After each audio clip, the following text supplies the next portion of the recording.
Okay, let's just continue. As I said, the issue was from the cells. So just say from the cells data, right? So let's run it right now. It should work right now. Okay. You can see it right now. So we have a total customers of 100. There are 100 customers in the data set. And then we made 28,624.0799 continuously. That's the total amount of sales we made. Then the average sales that we made was around 286. Then the least sale we made was 18. The highest sale we made was 498. So that's just how to use the aggregation functions using this um, aggregation function to analyze, to find things, to find results in your data. So you can see all we did. The count function returns the total number of the rows for us. That's the total number of customers in the sales table. The sum out of all the values in the cell and they return everything. Then the average calculated the average values in the sales column and then got everything for us. The min and the max did the same thing. So that's just all about aggregation function. So the next thing we'll be looking at is grouping data using the group by. But before I move on, do we have any question before I can move ahead to the next topic?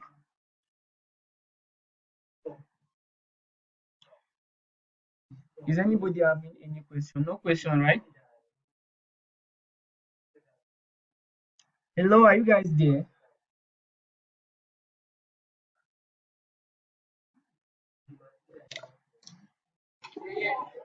Okay, okay, okay. It's all right. The next thing, ma'am.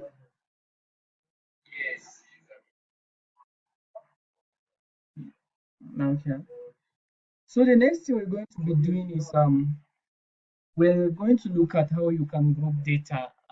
In Power BI, grouping data was very easy, and this is going to be easy too. It's just few lines of code, and we'll be able to group data, and then we we move to the next thing.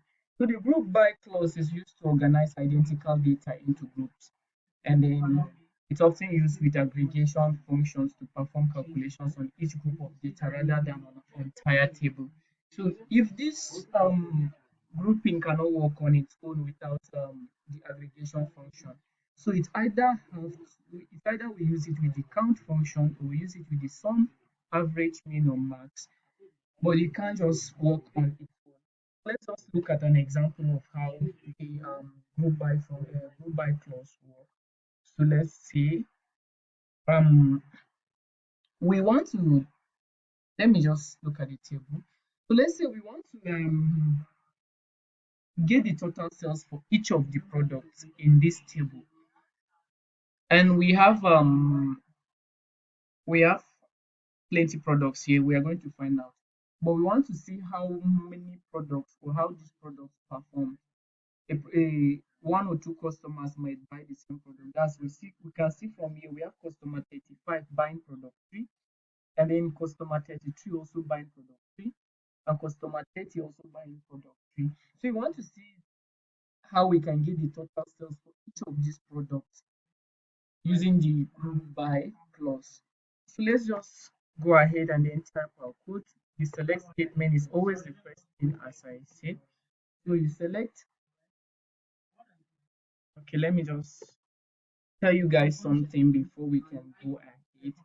I didn't mention it earlier. There's something about coding. If you're coding in any of the environment, whether SQL or other programming languages, advisable you comment your code. The comment is just a way of helping you to be able to understand what you did, because you might go back to review the code later and then you might not understand what you actually did, or maybe if you're giving the code to someone, a new person, and that person can be able to read and understand what you're doing there. So this is how we make comment in SQL. using this double hyphen. So this double dash is going to create a comment for us. If you put the first double dash, you can type in your comment. So let's just say we want to get let's say we want to get our total sales, get our total sales for each product, right? Let me see, for each product. Okay, you can leave it like this, but you can add something like this just to beautify it down. So comments actually in programming are not going to run. They are not executable commands. You cannot run them on their own because the environment already understands that okay, you're adding a comment, and that comment is just on its own, and it's just for explanation. You cannot run it. So if you're running this code right now below this, if you're running the code that we're going to write below this is not going to run also because it's just a comment. So that's just it about comments in SQL. So let's go ahead. So we're going to select the column we're going to give in our column to select. So the first thing is we want to select the product column first. That's the product ID. That's what we need to select first. So we select the product ID, right? So when we select the product ID, we can then add our aggregation function to select the next column that we want to combine. So we want to find the total sales for each one. So we have the product ID already, and then we are going to be using the sales amount. So we get the sum of the sales amount, sorry, the sales amount. Then remember the as. We give in a column and then we say total sales, right? So when we do this, it's just you enter and then go back and then you specify the table we want to do this. That's from our sales data. Okay, so enter. Then you can just go ahead and then use the group by clause. It's just a normal English word to group by. Then you state what you want to group the data with.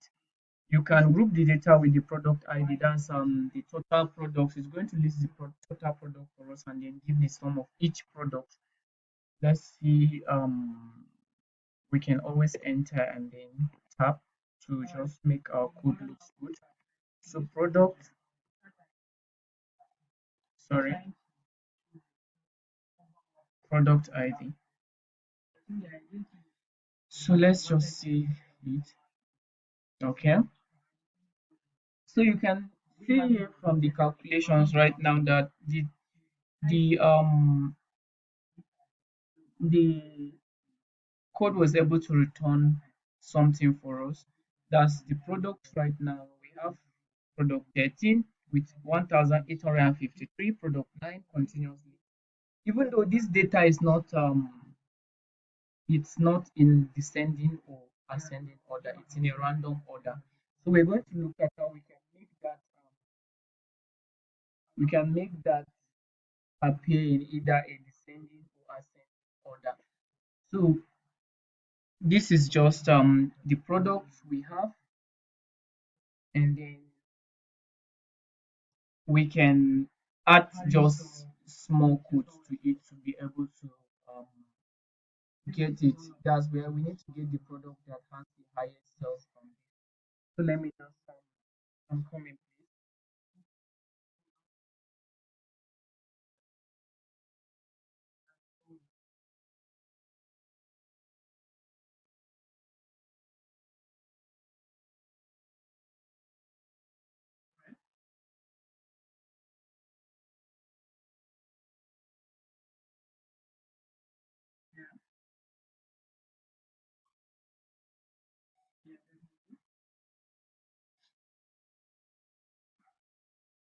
All right. So if you want to make this appear in the in ascending or descending order, or let's say by the highest order. So we're just going to add our order by. I think this appeared in our quiz last in our quiz, the quiz we did earlier. So we're going to see how we use it. So we just use the order by clause. So we're going to order by the total sales, right? That's this. We're going to order by this total sales. So this is the total sales. So right away, you can leave it like this, but if you leave it like this, the default is going to, let's just look at how it's going to come for us. So if you run this right now, it's going to start from the least to the highest, but you can also make it shows the highest first. There is ascending and there's descending. Ascending will start from the least to the highest, while descending will start from the highest to the least. So it's just spelled as ascending is like this, but there's no need to use ascending because the default return for an order by is always in ascending order. So you can just go ahead and then this is for the descending order. So let's run it right now. Okay, you can see we have the highest now. So product 7 has the highest 2,570.97. This is our highest product. So this can help our client or maybe our customer or anybody we're working for, even if it's our store, to know the kind of product that is performing well in that store. So we can add more of product 7, add more of product 1 because we're selling more of these products, we're making more money from these products. So we can also a limit appeared also in that quiz. So you can also limit this result to just the top 5, okay? Like you did in Power BI, there was top 5, there's bottom 5, top 5, there's top 10, or top anyhow you want to. But in SQL, it's called limit. So you can limit this result to 1, you can limit it to 10, you can limit it to 5. But just let's say we want to get just top 5 performing products. So if you run this right now, you can see we have just the top 5 right now. These are the top 5 products we want to look at, or the top 5 products that made more sales for us. So this is just how to use the group by clause, and then we are done with the group by. So any question before we still move into filtering aggregated data with having? No question. If there's no question, let's just continue. So what is having? Having is just the same thing. It's almost close to where. Where is is a specification of where we want our operation to be performed. So that's just how having is. The clause is almost the same with where, but the difference is this is just used to filter groups. The having is only used to filter groups, whereas where is used to filter anything. You can use where to filter anything, but the having is just to filter groups. So by this, the having allows us to filter based on the aggregated result we just received. So let's just see how the having works. So um what can we do with this data again? I'm coming. Let me just see how we're going to work and get the having right way. This is customer process. Okay, so let's say we want to get the product with a total sales greater than 1,000, or let's say it's greater than 2,000 rather. So we're just going to go ahead and then let's use our comment so that we can be conversant with it. So let's say product with sales greater than 2000, right? So I can just put it this way. So we go in with our select statement. So we select and then tap and then give in the product ID. That's comment get product ID. Okay. Then we give in our aggregation because I talked about this. This allows us to filter results based on aggregated um the aggregation function we use. So we can just say we want to find the sum right away of the sales amount.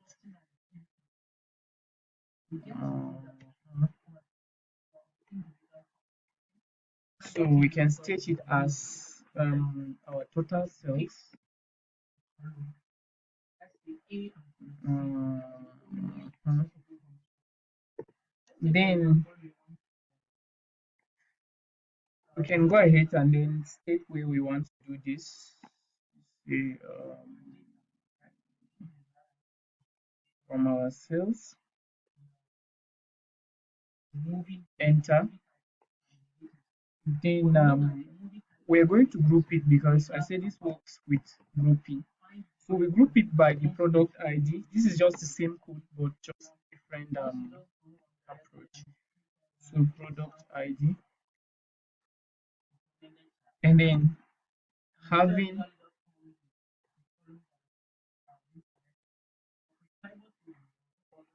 the sum of sales amount greater than 2000.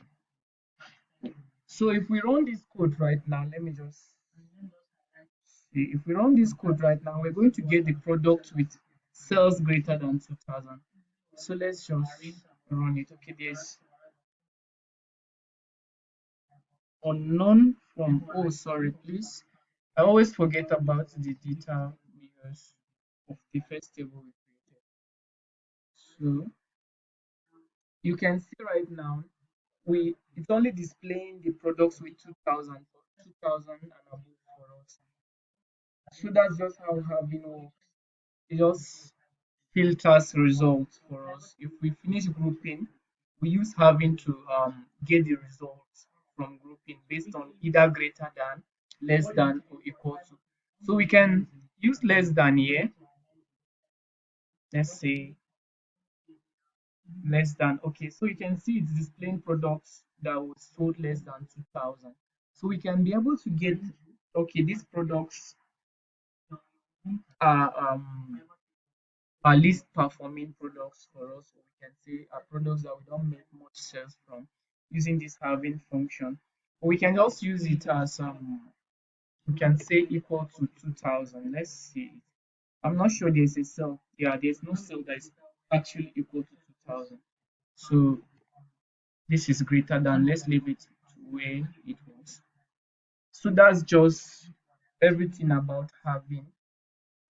So the having class ensure that only products with total sales greater than 2000 were included in our results. So that's just it for having. So we're almost coming to the end of the class. I think the next thing is not much. So we want to see the next thing, which is using distinct to remove duplicates. This also appeared in our quiz today. So we're going to see how we can be able to remove duplicates using the distinct command or the distinct clause. So let's go um, to the environment. So most times, sometimes we might have duplicate values in our data. In Power BI, it's just easy. You can click and then um, unclick the columns, or you can then do what you want to do to get it to remove duplicates. But in SQL, you have to write a just. It doesn't have to take much lines of code. Highest 2, 3, you can be able to remove duplicates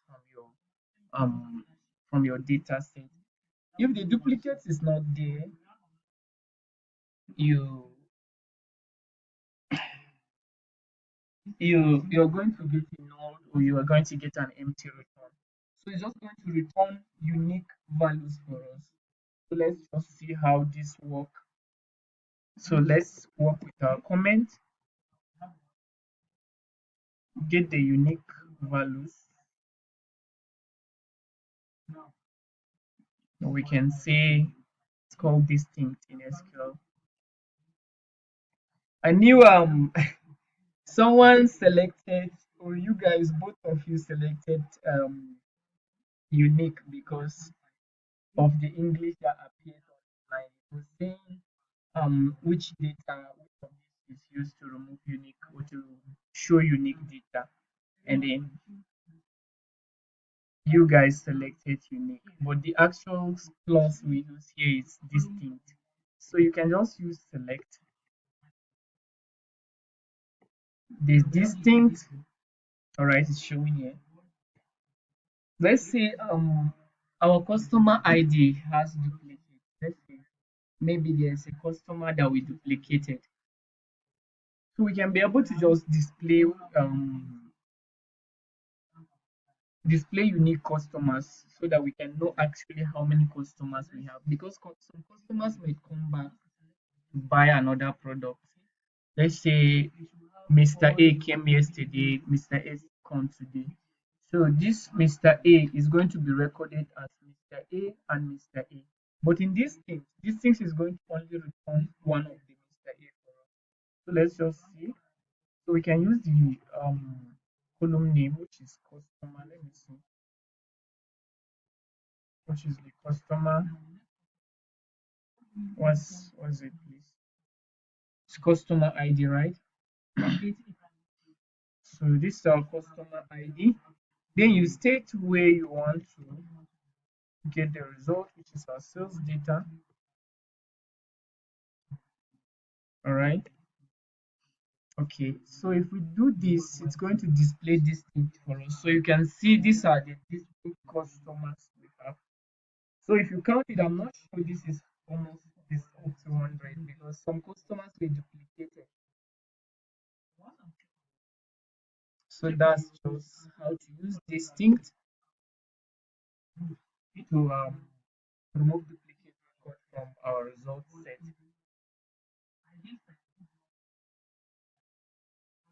So the next thing we're going to be looking at is the last thing, which is combining results with union and union or. So the union operator is just used to combine results of two or more select statements together. So in an SQL query, we might have more than one select statement.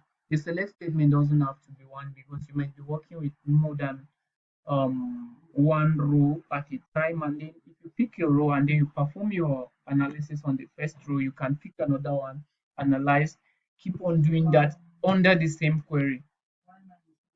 So the union is just to combine these queries for us, these many select statements into one. So that's where the union comes in.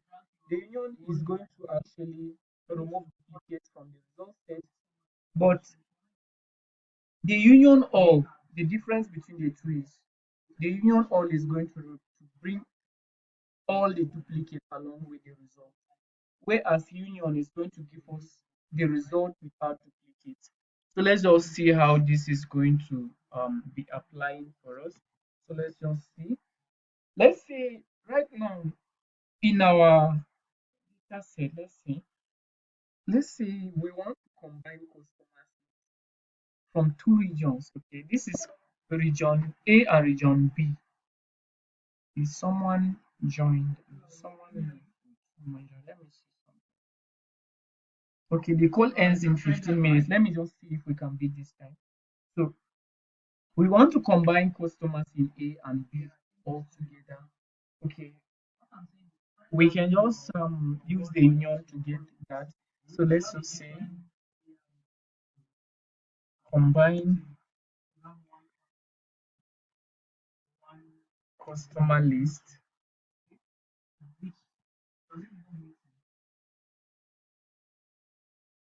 from two different regions, right? Enter. So our select statement will come first. We might have another select statement. It's not might. We will have another select statement. So let's look at this. This is customer ID rather. This is our customer ID first because we're going to be working with customer ID. Then we can say customer name. Let me see what is written there. This is customer name, right? This is customer name. Then we say from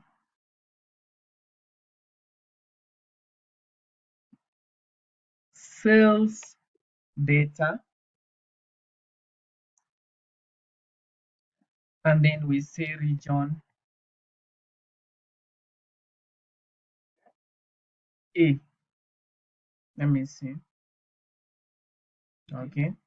So you say from region A, and then union of another select statement will come, and then we say customer ID, right? Comma, customer ID and customer name because we're getting both of these. Sorry. Okay. Then we're also going to say from again. This is sales data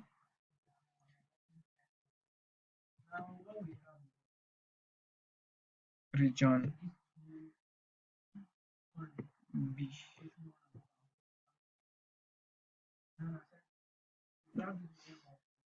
So I'm looking at something here. Looking at something here. Looking at something. This code might not execute well because of the data structure we have here. It's not going to execute well for us because um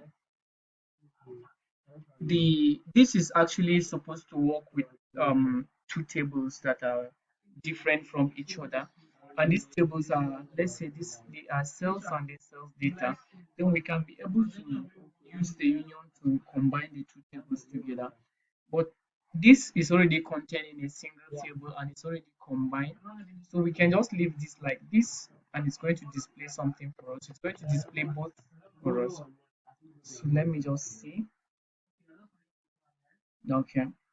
So you can see it's combining everything for us. It's showing us the name of both customers in A and B for us, but it's just the total customers. I wish this data was divided into two so that we can see how the union will work.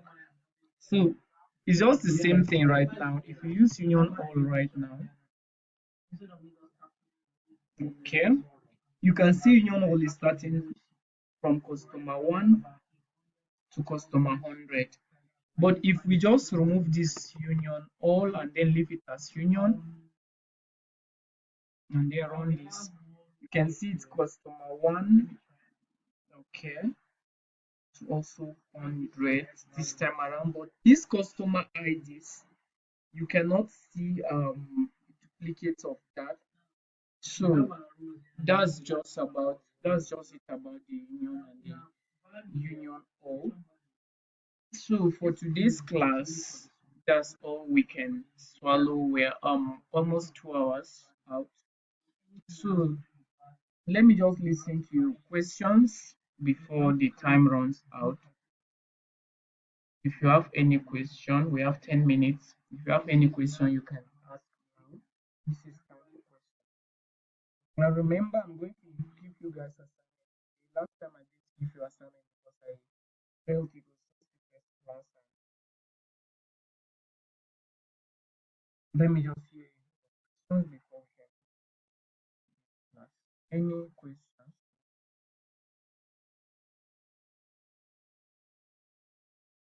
All right. John Bosco, Sam, anybody having any question? I think Nikki leave. She left. Okay, there's no question, right? Okay. Okay. It's all right. So I'm going to drop the assignment for you in the group, and I'm going to drop you guys a link to Google Classroom where you can for assessment.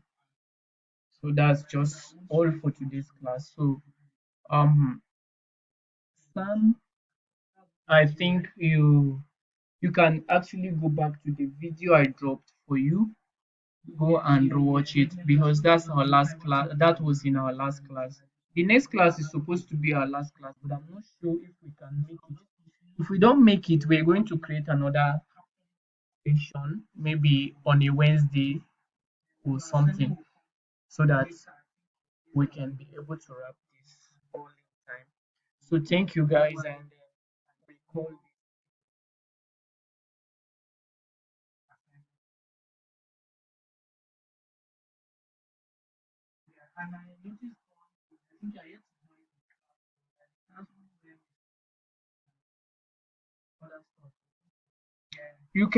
you're free to leave right now, okay? I'll drop the assignments for you in the group. And this recording, I'm also going to drop it for you guys.